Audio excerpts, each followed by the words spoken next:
A lot of these spots are going to be popularized by the FNCS trios. Such strong trios, kind of like, let's see, who lands here in the ENAE? So you got Reverse 2K, Day of Nero. Look, the 50-50 going off. The pickaxe is not going to win that against the blue pump. Down you go with the quick bang right there. Like the charge shotgun at first, and then there was some mixed feedback and mixed reviews, and then the return of the pump, really showing that Epic listens to player feedback. And now, of course, it's all pump all day. Only a gray pump right now for Noah, who's right next to Benji Fishy. Of course, on the outskirts of that Doom's Domain drop he's known for, but he has Derek in his sights.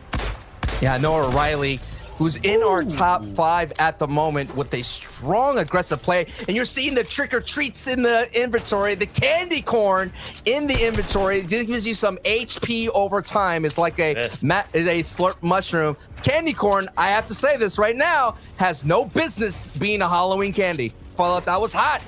That was indeed. And, you know, the production team says, you know what, screw your candy corn comment. We love candy corn. In fact, so much that we celebrate National Candy Corn Day, which is not a thing. I refuse to believe that the Dreamhack production team is correct there.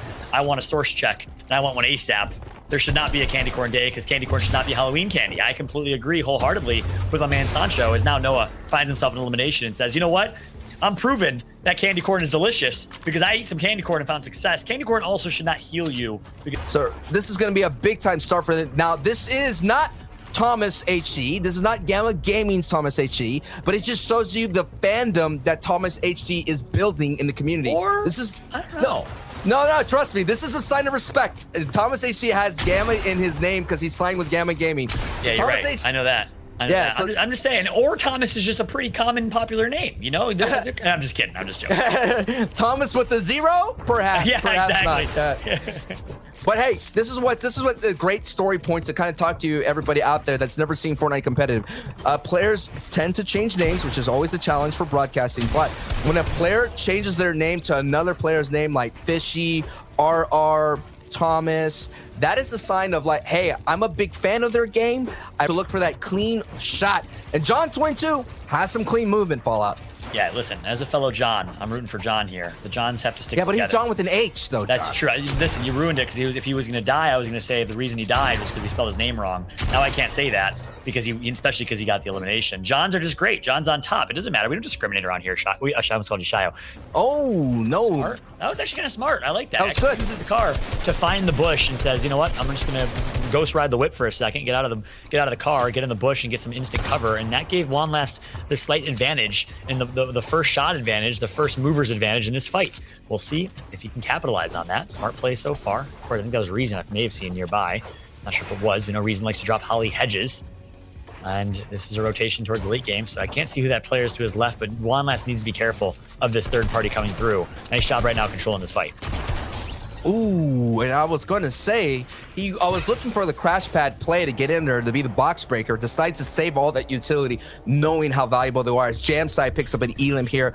There's multiple games. These are not set lobbies just yet. That's what these players are playing for. 100 players advances to the grand finals, and we see FSA only 16 points, so really far behind on pace to qualify. But that could change really quickly here as someone zooms on by in the whiplash. No doubt it is Tony Stark's whiplash. Got to keep a tab on that. But Dual Media here is going to DKS, actually. DKS and FSA are going back and forth, toe-to-toe here in this build-out. Now, you could, I was about to say, you have to close this out quickly. The hype is delivered, packaged to you at the front door. As Ruru and Graz, they have a front door battle at the moment, and this is going to be a storm fight. Now, Ruru has a flopper here, but no mats. Really low. And I say no mats even though you see it. When you're down to nothing but wood, now it goes down to 50-50 and everything's out the door here, Fallout. That's exactly right. Now, this one is definitely Ruru, but this one, Sancho, if you're okay with it, we're going to go ruh-roh, like a little Scooby. To push this situation here, and the rest of the lobby decides to push on in. The person that sets up the trap has now become the hunted. It's an opportunity for John to survive as much as possible, and he cannot use that broom because there is a cooldown effect on that Fallout. Yeah, that's exactly right. The crash dummy burns and crashes and fails like a crash dummy is meant to do. And you know what? If I was petty, which I kind of am, low-key, I'm kind of glad that didn't work, because that's a little bit too, it's smart.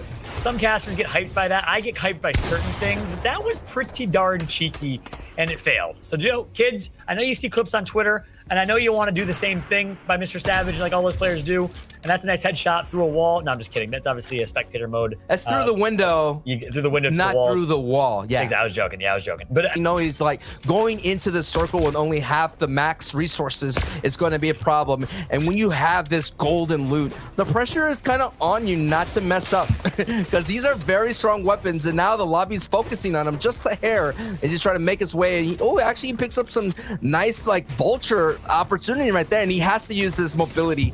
Oh no. And then in the new season, guess what? Stark Industries comes, and there goes the one flat place, the one regular end game finish. We saw a hint of the elevation, use the broom. That's a great way by ZTK on the top right. Seeing Jam side from BP on the bottom right, being very aggressive, going up against a dummy. As we're seeing, rotations are happening on the left side of your screen, but we're just going to stick with ZTK, who picked up an Elim, and Jam side pick up Elims. 2 Elims happening in our picture-in-picture frame.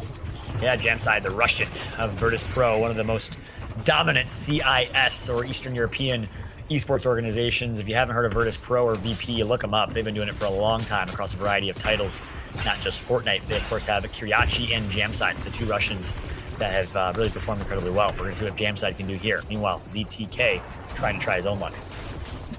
Here it goes. We're getting into the end game. The 5th zone is about to come to a close, and then we'll go to 6, 7, 8, and 9 full rotations. And that is where the chaos truly rings. And that is where our competitors have a strong opportunity to pick up the most E-limbs.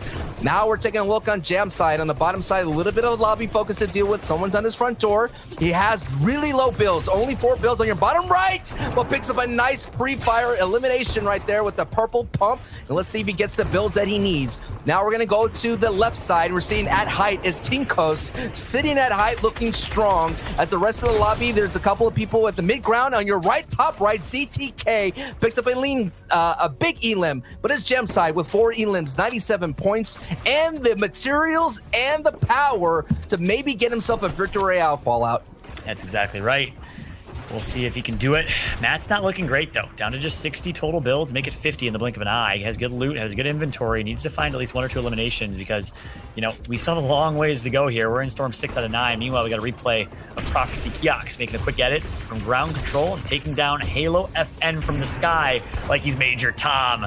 I like that play right there out of Kiox. Is now Jamside trying to do his best impression of, you know, what we saw Booga do in the NA East and making absolute mountains out of molehills. Meanwhile, we're going to switch over to Mr. Funny Clown because he's funny. Funny how? You know, funny just because of his name. Is the way he talks? Is he amusing? Do I amuse you? He's more of a mime. Ah, fair enough. He doesn't talk much, but he's a man of few words, but it's still funny, you know. Absolutely. Funny Clown, though, 77 points. That's not the joking to be joking around with. But what's really interesting with Funny Clowns is his inventory. A lot of med kits, not a lot of power weapons, and only 17 builds. And in this situation, you want to have the power weapons to maximize your output, as you see right there. Ooh! He didn't get a clean hit, but got a cleaner hit in the second one. Does not elect to go ahead and upgrade, but the zone does go back, so he's going to be able to collect the spoils of that Elim. But Milan may go and take those. Hey, those are my loot. Be careful. Get out of there. Like, what's wrong with you, Milan? You're a thief. You're a straight thief. Get 1 versus 1 fight now. He's like, I'm going to get you. Chasing down the thief right now is Mr. Funny Clown. Will he get the elimination is the question. We just saw Storm Surge come into effect, and we're just an hour into broadcast here. That says a lot about how competitive the EU lobbies are. Typically, we don't see Storm Surge in effect until a little bit later with these early games of the Phase 2 part of the Dreamhack tournament, where 1,500 players are still qualifying in an open tournament. Meanwhile, Jamside gets 1. It's going to be over tricked. Mr. Funny Clown. We're just going to roll with him because, you know, he's funny, and he's currently going to try and pop this medkit for 7 HP. Is he just trolling right now? I mean, this is... I mean, I guess... ooh, okay. He says, slow down, Fall. I got it. I got this. That's what I'm saying, though. I'm like, don't pop a medkit. You just have to edit and get a pick, and boom. You got more than just 7 HP. You get 50 HP. You're right. This is the throws. You know, a lot of players on this first time being in these high, crazy lobbies. Yeah. You may scrim this as much as possible, or you may kind of simulate this in zone wars as the bounce play does get a tag in the back where Funny Clown has to use some minis here, find an opportunity to use them. Nice! Gets a nice hit. I like the pre-fire from Funny Clown. Hey, this is what's great about Dreamhack. Opportunities to meet new players and to make a name for yourself on the big stage. That's exactly right. Open qualifier, open region, and players like Mr. Funny Clown who have been grinding arena, who have maybe gotten to some scrims, but not the pro scrim lobbies they would like to get into. Now they have a chance to prove themselves. Now they have a chance to say, hey, I deserve this invite because look how I held high ground in game number 3 of the qualifier. Look how good of a job I did. I'm there. I'm ready. I'm the next wave. He's trying to prove it right now. Mr. Funny Clown gets Trulex. Speaking of pro players, Enterprise's very own Trulex gets taken down by the Funny Man himself. Man, I don't know who Funny Clown is, but looking at his kit, upgraded to a gold shotgun, has the broom for the witch's broom, so he could basically keep height, hold on to height. If he has to drop down, he could use the broom and kind of disengage, but Mr. Funny Clown, there's no funny business here, Fallout. He's going in for it. It's a top 3 situation. Can Funny Clown close the door on ZTK or Bin Bag? That's the question. No funny business indeed. It's all serious right here. That's how we do things in Dreamhack. As Funny Clown gets one versus one for the dub. Mr. Funny Clown trying to prove a name for himself. Can he do it against ZTK? That is the question. Currently has low ground. Currently has the HP advantage. Shio, and he currently has the win in his grasp. I called you Shio again. I'm sorry. I'm gonna keep going here because I feel bad. I'm embarrassed. We're gonna jump back on board with Funny Clown as he has 5 eliminations, looking for the 6th, looking for the last pick, and he's gonna get it. Mr. Funny Clown with a 6th elimination victory royale. The 1,500 players that are competing right now. And whoa, my gosh, I wasn't expecting Benji Fishy up on top. 205 points, although I bet that's not a surprise for everyone in chat. We got Stereos in 2nd, Kenzel, all right, in 3rd place. I Drop 7's gonna be in 4th, and then